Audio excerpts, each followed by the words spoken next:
Assalamualaikum warahmatullahi wabarakatuh. Selamat pagi teman-teman. Apa kabarnya hari ini? Semoga selalu dalam keadaan baik dan dalam lindungan Allah Ta'ala. Amin. Bagaimana nih puasanya hari ini? Semoga lancar ya sampai nanti maghrib. Oke, sekarang kita mulai lagi kegiatan pembelajaran kita. Nah, kita hari ini masih membahas tentang kegiatan pramuka, yaitu di subtema 3 yang berkaitan tentang aku suka berpetualang. Oke, teman-teman boleh lihat bukunya di halaman 63 ya.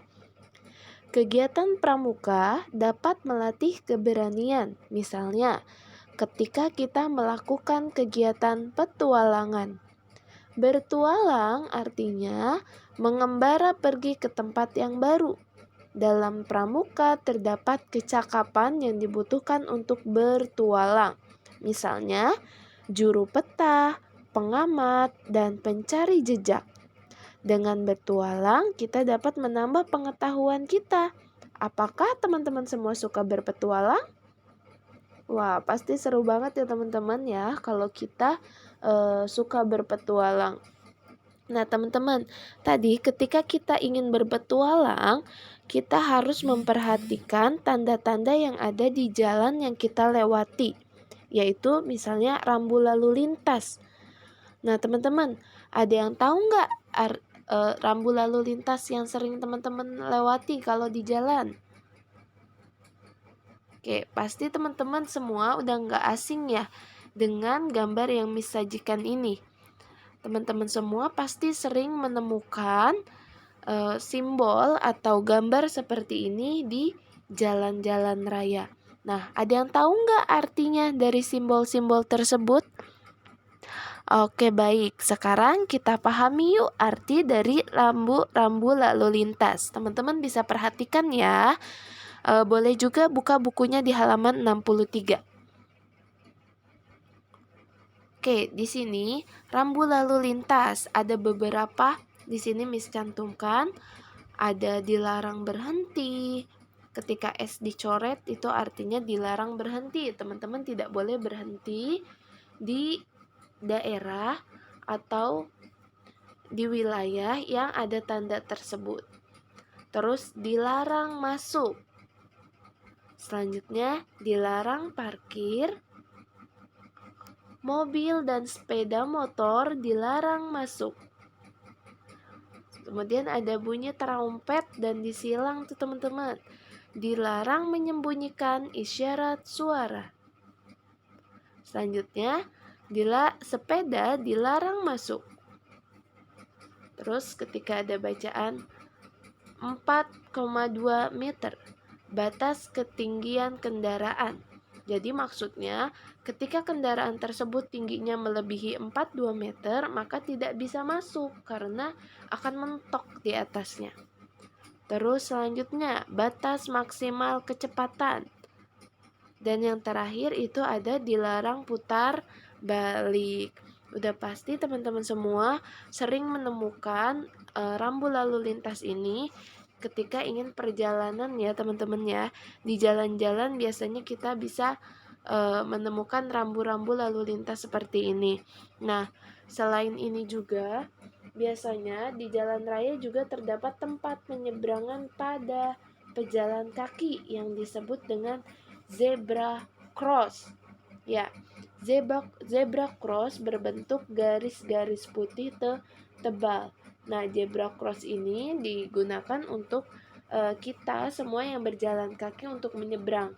Jadi ketika lampu merah itu nyala, nah itu giliran kita untuk berjalan kaki. Ya, jadi nanti ada tandanya sendiri waktu si pejalan kaki untuk menyeberang. Jadi teman-teman ketika ingin menyeberangi jalan itu di zebra crossnya ya, di jalan yang ada garis-garis putih tebalnya. Nah, teman-teman, di sini ada cerita lagi di halaman 64 ya, kita buka. Dalam perjalanan dari rumah ke sekolah, ada rambu lalu lintas dan zebra cross yang kamu lewati. Apa arti rambu lalu lintas yang kamu lihat tersebut? Nah, apa tadi arti dari rambu lalu lintas tersebut? Artinya, teman-teman bisa menyeberangi jalan di zebra crossing tersebut. Oke, sekarang kita lanjutkan lagi ya. Ayo berhitung. Oke, pembina pramuka juga memberi tugas untuk mengamati keadaan lalu lintas di sekitar sekolah. Nina menghitung banyak kendaraan dan orang yang lalu lalang selama beberapa menit. Ia menuliskan laporan dalam bentuk tabel dan turus seperti berikut. Nah, di sini kita akan membahas tentang di sini kita akan membahas tentang mengumpulkan data dan cara menyajikannya. Contoh di sini. Di sini Miss ada tabel bahwa ada mobil sebanyak 3, motor ada 8, dan kendaraan umum ada 6. Nah, gimana nih cara kita menyajikan laporan tersebut dalam bentuk diagram? Nah, kalau yang di dalam kotak ini adalah laporan yang kita tulis dalam bentuk tabel. Nah, bagaimana kalau misalkan kita tuliskan dalam bentuk diagram? Ini contohnya ya. Oke, di sini diagram laporannya mobil itu ada 3. Oke, di sini dilihat ada yang di warna ungu. Ya, mobilnya ada 3 sesuai dengan tabel yang sudah kita buat tadi. Kemudian motor itu ada 8. Dan yang terakhir kendaraan umum itu ada 6. Jadi begini ya teman-teman cara mengumpulkan data dan membuat laporannya atau menyajikannya dalam bentuk diagram. Oke, selain kita membahas bagaimana cara menyajikan laporan dalam bentuk diagram, hari ini juga kita akan membahas tentang unsur gambar dekoratif. Oke, kita lanjut lagi ya. Halaman 66. Nah, teman-teman, dalam kegiatan mengikuti jejak, Nina dan teman-teman harus menemukan bendera yang dipasang oleh pembina. Perhatikan bentuk bendera tersebut. Ayo kita buka bukunya halaman 66. Kita perhatikan ya. Bendera pada gambar di samping dihiasi motif dekoratif berbentuk titik dan garis.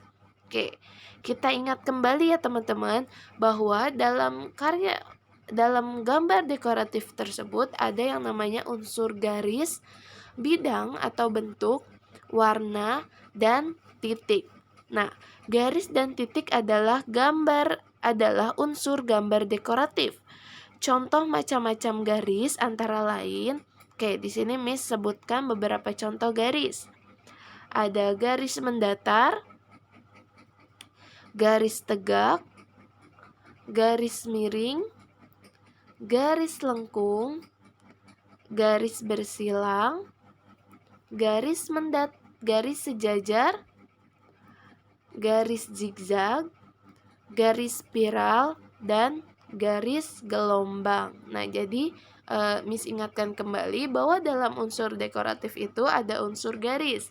Yang pertama, garis juga terbagi beberapa macam. Ada garis mendatar, garis tegak, garis miring, garis lengkung, garis bersilang, garis sejajar, garis zigzag, garis spiral, dan garis gelombang.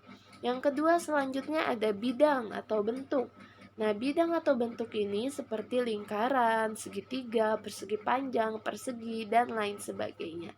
Dan unsur yang ketiga ada warna. Warna seperti kuning, merah, hijau, biru, hitam, dan lain sebagainya. Dan yang terakhir adalah titik. Nah, teman-teman, coba sekarang kita hias bendera di bawah ini yang di halaman 67 dengan menggambar dekoratif. Buatlah gambar dekoratif menggunakan gabungan titik dan garis. Kamu dapat mencontoh bentuk-bentuk garis di atas. Oke, yuk kita hias teman-teman bendera tersebut dengan unsur dekoratif, yaitu dengan menggabungkan titik dan garis. Oke, nanti Miss tunggu ya hasil gambarnya. Nah, setelah kita memahami atau membahas materi kita hari ini, yaitu tentang simbol lalu lintas. Yang kedua yaitu cara mengumpulkan data dan menyajikannya. Yang selanjutnya menuliskan unsur garis dan titik pada gambar dekoratif, dan kita mengkombinasikan garis dan titik untuk membuat gambar dekoratif. Sekarang kita kerjakan ayo berlatih halaman 68. Ya, teman-teman, kita kerjakan ayo berlatih halaman 68. Nanti Miss tunggu ya fotonya ya. Terima kasih. Tetap semangat teman-teman semua. Cukup sekian. Wassalamualaikum warahmatullahi wabarakatuh.